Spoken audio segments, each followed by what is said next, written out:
ថតមួយសុំថតមួយឈរឲ្យនឹងកុំធ្វើខឹងភ្នែកសំឡឹងទៅឆ្ងាយថតទុកផ្សាយជុំសិន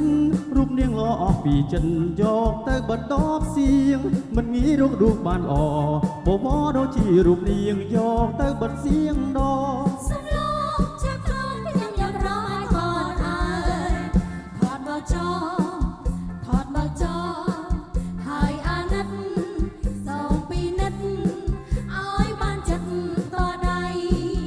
ធ្វើអ្វី